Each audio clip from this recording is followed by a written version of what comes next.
Welcome to the Zurich offices in Blackrock, County Dublin. Today we're going to be talking to you about auto-enrolment, or as it's now going to become known in Ireland, My Future Fund. It's due to launch on the 1st of January 2026, which is only a couple of weeks away. So it's really important, if you're an employee, that you should be spending some time to learn about it.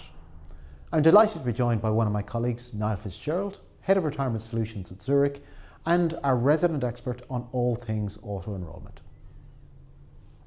Niall, so coming to yourself, thanks for joining us firstly. Thanks, Ronan. We'll start very basic. My Future Fund, auto-enrolment. Tell me, what is auto-enrolment? Auto-enrolment is basically a quasi-mandatory pension system that's been introduced by the government on the 1st of January 2026. It's been a long time coming. Many ministers of social protection have discussed it, but finally we were seeing it come to fruition after a few delays, which I think still some companies are still sceptical that it will go ahead, but we can confirm it will start on the 1st of January 2026. I said it's quasi-mandatory. That means that there is an opt-out available for those employees that are eligible to join and who decide that they don't want to stay in the system. They can opt out after 6 months if they so wish. Okay, so I'm an employee. I don't pay into a pension. Does this impact me? Yes. Those that are eligible are those that don't currently contribute to a workplace pension. Now that can be a defined contribution via a master trust arrangement or a group PRSA, or indeed there are some small amount of personal pensions that are paid through salary deduction. But that's the essence of it. Salary deduction, the payroll is key to this. It's the interface. So deductions must be taken via salary deduction. And there must be a note on the payroll or the pay slip to say that there has been a pension contribution in place.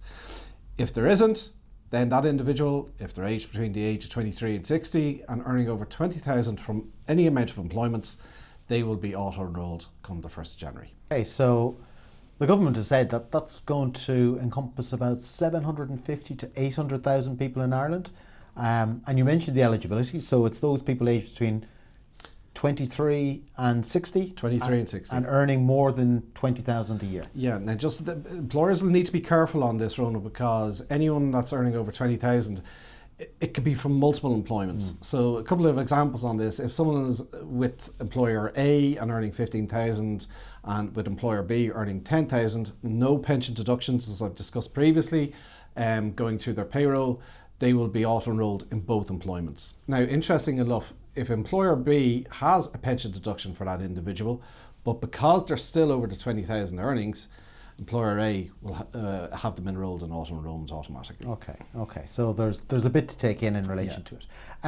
Okay, so again, I think I might be enrolled. What should I be doing now? We're now in late October, early November. What should I be doing now to see if auto-enrolment or My Future Fund is right for me?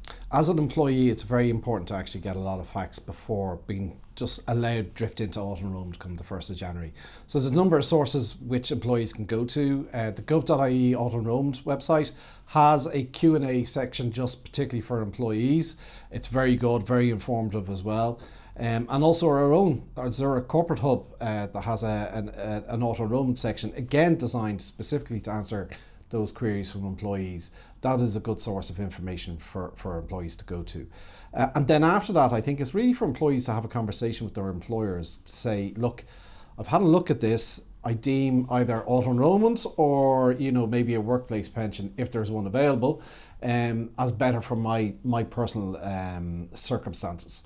So very important that the homework is done in advance of the 1st of January.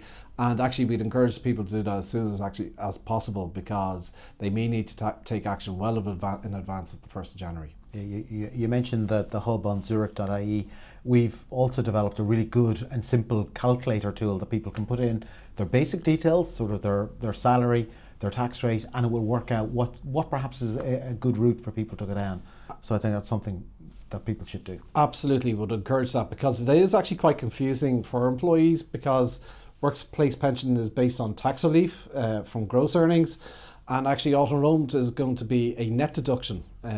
So it's going to be calculated on gross earnings but deducted from net pay with a state top-up. And that's very, very different. So trying to there's no comparing apples and apples here, Ronan. They actually will have to go onto that calculator to see actually what it means for them from their take-home pay. Okay. One of the cohorts of people that we certainly have focused on are higher rate taxpayers. It's estimated about 200,000 of the 800,000 people eligible for auto-enrolment are higher rate taxpayers. What's the one bit of advice you would give to those 200,000 people? Well, we mentioned the homework that employees need to do in advance, particularly high rate taxpayers, because if we equate what the state top up is, which is €1 for every 3 that the employee puts in, if we equate to what that means in tax relief terms, it's about 25%. Higher rate taxpayers can get tax relief of 40%. So therefore, it's not a marginal difference, it's quite a significant difference between what the state sort of offers higher rate taxpayers through workplace pensions compared to what auto-enrolment will give them. So it's very important that they find the most appropriate home for them. And the first in line really to have conversations with employers should be higher rate taxpayers to say, look, you know, maybe if there's a PRSA facility in here in place, you know, the net cost to me for my take-home pay is far lower than it would be making the same contributions through auto-enrolment. Yeah, I think there's very little argument to say that someone who's a higher rate taxpayer should go into My Future Fund, particularly based on the tax relief on offer. Certainly better in going into a private or a workplace style pension. There was a very interesting article also from the Society of Actuaries, who are, look, they're actuaries, they're smart people, and particularly when it comes to pensions. They were talking about another cohort of people, of those 100,000 employees who may be better off joining their employer's existing scheme.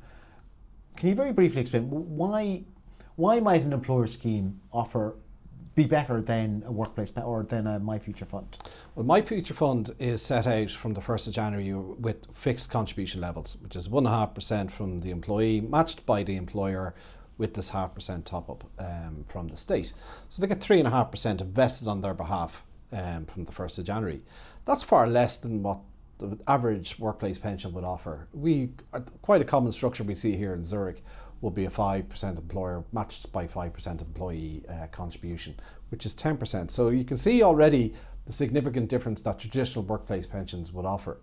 But in addition to that, there's also the flexibility. And flexibility, there's a saying I have, Ronan, you've heard it before, if an employee is serious about providing for their retirement benefits and the employer as well, they should look outside auto-enrolment, because being able to make additional contributions, such as through increased employee contributions in PRSA or additional voluntary contributions in a master trust arrangement, that's very important, because as people get older, they have disposable income, they want to save in a tax efficient manner, which they can do through those vehicles for their retirement. With auto-enrolment, there isn't that flexibility. They will have to go out of the auto-enrolment system, set up a PRSA on their own, maybe go and get tax relief themselves from the revenue commissioners. So it's quite cumbersome. So again, the flexibility in relation to that, being able to make additional contributions is critically important. There's also flexibility about when you want to retire. So people will want that sort of choice available to them when they want to draw down their retirement benefits. We know that state pension age is fixed at 66. That's also what the auto-enrolment retirement age is fixed at as well. Many people want to retire earlier, spend a bit of time at leisure when they can. They can't do that if their savings are all in auto-enrolment, but they have that choice within a workplace pension as well. Yeah. So come the 1st of January, there's going to be a group of people who are seeing money coming out of their pay packet to go into My Future Fund or into their pension contributions. Why should people see that as a positive? Oh yeah, at Zurich we're very positive about the introduction of auto-enrolment. It's long overdue. You know, we have, as you said earlier on, about between 750 to 800,000 people who don't have pension coverage, and you know, we've an ageing demographic in Ireland. You know, so the country is getting older, and it's very, very important that we encourage people to save for their retirement above what their entitlements are within the state pension, and auto-enrolment does that. So yes, employees, I know they probably won't like to see their net take-home pay reduced by their auto-enrolment deductions, but it is long-term savings. It's going to come back to them. It's going to increase their wealth in retirement at a time when, you know, you can have financial pressures as well. So it's very important that auto-enrolment does come into being, and that we see it through to its maturity in 10 years' time, when we'll finally have an overall contribution of 14%, which is probably more adequate for retirement savings. Like pensions, and I'm biased, but pensions are great, particularly for an employee can contribute themselves. The employer will also contribute, and then the state contributes as well. It's really lots and lots of money for nothing, but it's all saving and it's all helping you to have a more comfortable retirement. Absolutely, and when we illustrate that to employees and at the many presentations that we do around the country, we call it the no-brainer slide. When you see the generosity of employer contributions, the tax relief system as well, and we see people signing up to pension schemes that make sense for them as a result of that. So yeah, it does. Pensions make sense. Auto-enrolment, the introduction of auto-enrolment makes sense. What we now need to see is employers and employees take actions to make sure that they're putting the right plan in place for their circumstances. Great. Niall, thanks very much. For anyone who's been watching this, make sure to visit the Zurich.ie hub. Just check out for everything in relation to auto-enrolment.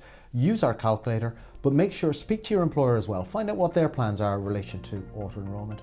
It's coming on the 1st of January, so make sure that you're ready and there's no surprises from them. Okay, thank you very much.